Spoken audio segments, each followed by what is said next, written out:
فلما جن علیہ اللیل، پھر جب ان پر رات کا اندھیرا آیا، رآ کوکبا، ایک تارا دیکھا، قال ھذا ربی، ابراہیم علیہ السلام بولے اسے میرا رب ٹھہراتے ہو؟ لوگوں سے آپ نے سوال کیا۔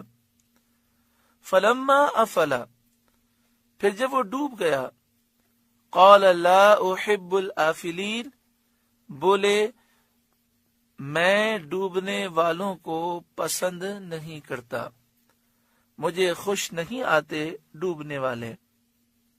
علماء تفسیر اور اصحاب اخبار و سیر کا بیان ہے کہ نمرود بن کنعان بڑا جابر ظالم بادشاہ تھا، اور پوری دنیا کا یہ بادشاہ تھا۔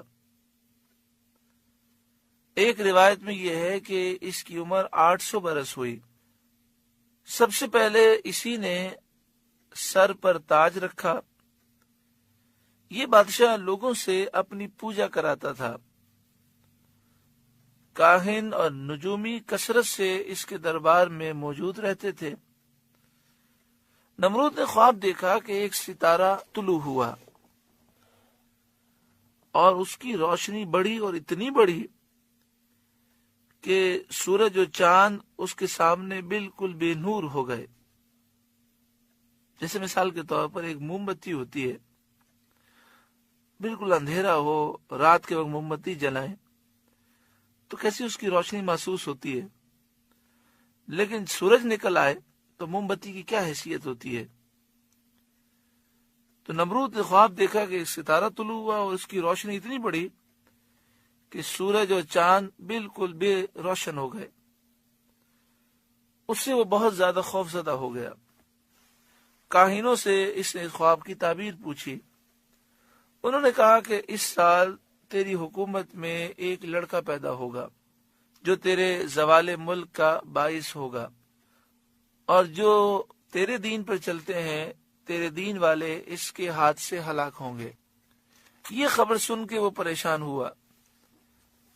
اس نے حکم دے دیا کہ جو بچہ پیدا ہو قتل کر ڈالا جائے اور مرد عورتوں سے علیحدہ رہیں،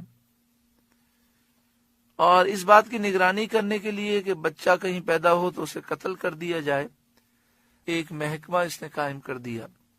لیکن جو اللہ تعالیٰ نے تقدیر میں مقرر کیا اسے کون ٹال سکتا ہے؟ حضرت ابراہیم علیہ السلام کی والدہ ماجدہ حاملہ ہو گئیں۔ کاہنوں نے نمرود کو اس کی بھی خبر دی کہ وہ بچہ حمل میں آ چکا ہے۔ اب اتنا بڑا بادشاہ، اتنا بڑا ظالم، اس نے اپنے سارے جاسوس پھیلا دیے۔ جو محکمہ قائم کیا تھا اس کو تفتیش کے لیے پھیلا دیا، لیکن کسی کو معلوم نہ ہوا کہ وہ کون سی خاتون ہے۔ جب زمانہ ولادت قریب ہوا تو آپ کی والدہ شہر سے باہر چلی گئیں۔ حضرت ابراہیم علیہ السلام کے والد نے شہر کے باہر ایک تہ خانہ بنایا تھا، کھدائی کی تھی اور ایک تہ خانہ بنایا تھا۔ تو آپ کی والدہ اس تہ خانے میں چلی گئیں جو آپ کے والد نے شہر سے دور کھود کر تیار کیا تھا۔ وہاں حضرت ابراہیم علیہ السلام کی ولادت ہوئی اور وہیں آپ رہے۔ پتھروں سے اس تہ خانے کا دروازہ بند کر دیا جاتا تھا۔ اللہ اکبر! حقیقت یہی ہے کہ رب العالمین جو چاہتا ہے وہ ہوتا ہے۔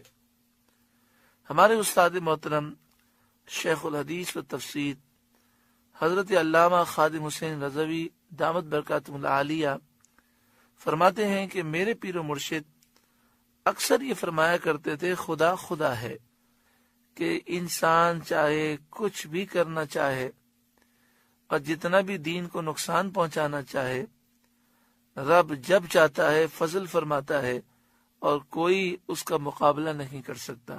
تو یہاں نمرود نے اس بچے کو قتل کرنے کے لیے کتنے جتن کیے، مگر رب العالمین کا کرم دیکھیں۔ آپ کی والدہ روزانہ شہر کے باہر جاتی اور دودھ پلا کر آتی تھیں۔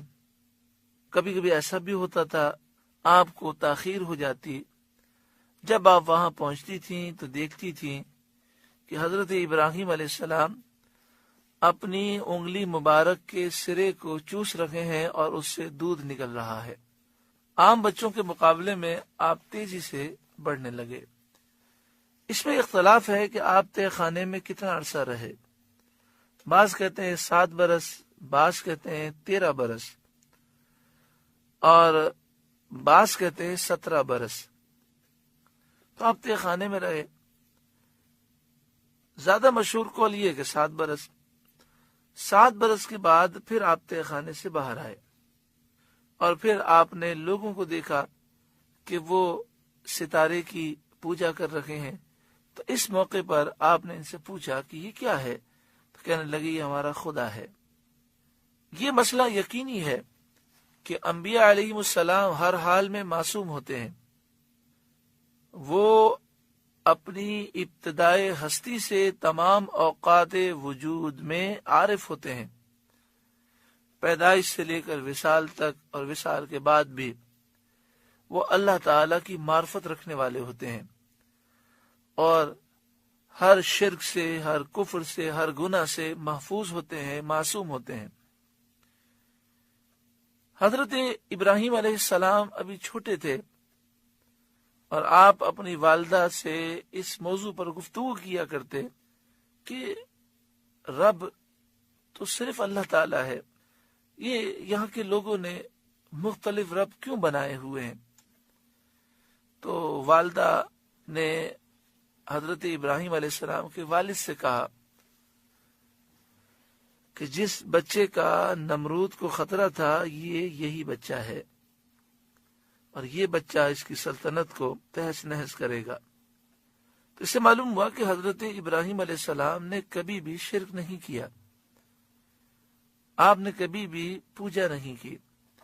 یہ ساری گفتگو کرنے کا مقصد یہ تھا کہ بعض لوگ قرآن مجید فرقان حمید کی آیات کے معنی اور تفصیل سمجھ نہیں پاتے۔